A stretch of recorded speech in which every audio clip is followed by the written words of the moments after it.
Monde numérique. Les Français aiment l'IA, visiblement. C'est ce qui ressort en tout cas du baromètre annuel des usages numériques présenté en début de semaine par le gouvernement. Selon ce baromètre, en 2025, près d'un Français sur deux, 48%, a eu recours à des outils d'intelligence artificielle. En 2023, il y a 2 ans, c'était 2 fois moins, à peine 20%. Une adoption plus rapide que celle d'Internet ou du smartphone, a rappelé la ministre déléguée à l'IA et au numérique, Anne Le Henenff. Alors, cela dit, tout le monde n'adopte pas l'intelligence artificielle de la même manière. Majoritairement, ce sont les jeunes qui s'en emparent, avec des taux d'utilisation qui dépassent les 60-77% chez les 18-24 ans. Les seniors, en revanche, restent très en retrait, avec à peine 15% d'utilisation. Tandis que d'un point de vue socio-professionnel, l'usage domine chez les cadres et professions intellectuelles supérieures, peut-être plus chez les hommes que chez les femmes pour certains usages. Si on rentre un peu plus dans le détail, toujours selon cette étude, à quoi sert l'IA générative ? En priorité à créer du contenu, ou en tout cas à améliorer du contenu. Rédaction de texte, traduction de texte, recherche d'idées également et création de code pour les développeurs, pour les professionnels. Pour la recherche d'informations, l'IA ne détrône pas encore les moteurs de recherche qui continuent d'accaparer 59% des usages, l'intelligence artificielle n'étant utilisée que par 28%, ce qui n'est pas forcément une mauvaise nouvelle puisque l'on sait que les chatbots d'IA sont à utiliser avec des pincettes pour rechercher de l'information en raison des risques d'hallucination. En tout cas, près des 2/3 des utilisateurs utilisent un outil d'intelligence artificielle au moins une fois par semaine pour aller plus vite, disent-ils, et puis pour faire les choses plus facilement.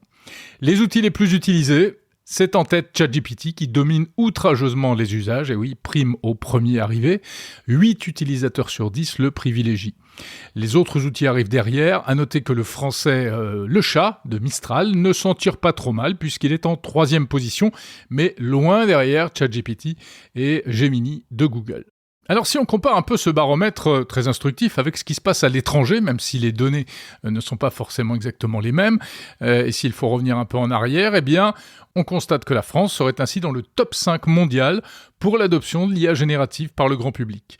Derrière les Émirats arabes unis, Singapour, la Norvège et l'Irlande, selon un classement établi par Microsoft. Une surprise, les États-Unis n'arriveraient que 24e de ce classement, avec à peine 28,3% des adultes qui utilisent l'intelligence artificielle régulièrement. Cela dit, et ça c'est bien français sans doute, plus de la moitié des utilisateurs se disent encore méfiants face à l'IA. Malgré une progression de la confiance par rapport aux années précédentes, les principales inquiétudes, elles concernent la question des données personnelles, ou la fiabilité des réponses, mais également les inquiétudes sociétales, c'est-à-dire l'impact sur l'emploi, la déshumanisation ou encore le poids environnemental de l'intelligence artificielle, en tout cas pour un quart de la population. Cependant, cet enthousiasme pour l'IA, et on s'en félicitera, cache aussi un revers inattendu, qui lui n'est pas mis en avant par l'étude du gouvernement, mais qui est souligné cette semaine par la journaliste Émilie Turtini dans un article sur LinkedIn. L'IA ne serait pas forcément bien vue dans son utilisation au quotidien, et elle aurait même un effet repoussoir dans certains cas. Les personnes qui utilisent de l'IA pour rédiger des contenus seraient perçues comme manquant d'intelligence, d'originalité, de crédibilité, et ça ne vaudrait même pas la peine qu'on leur réponde.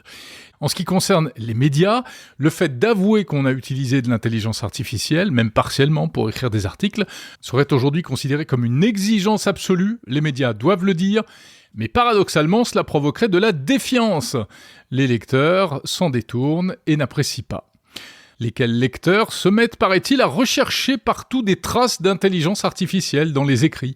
Et oui, on sait que ChatGPT et consorts raffolent de certaines formules, comme par exemple « ce n'est pas seulement ceci, c'est aussi cela », ou encore les listes en 3 points, les petites conclusions bien propres, ainsi que l'incontournable tiret quadratin, ce long tiret qui ne correspond à aucune touche de clavier, qui s'obtient uniquement par une combinaison de touches, et qui est surnommé aujourd'hui le tiret IA, parce que les chatbots l'utilisent abondamment.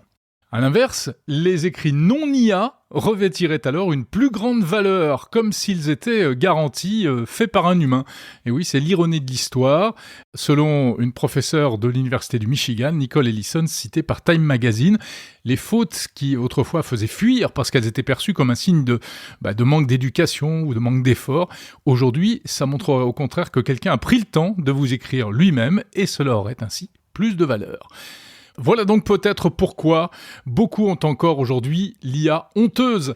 C'est le shadow AI, le fait de pratiquer et d'utiliser l'intelligence artificielle notamment au travail sans le dire aux autres, mais c'est aussi une espèce de pudeur assez mystérieuse, bref, un sacré paradoxe. On adore l'IA au quotidien, mais on n'est pas encore prêt visiblement à lui laisser remplacer les humains pour la communication entre humains.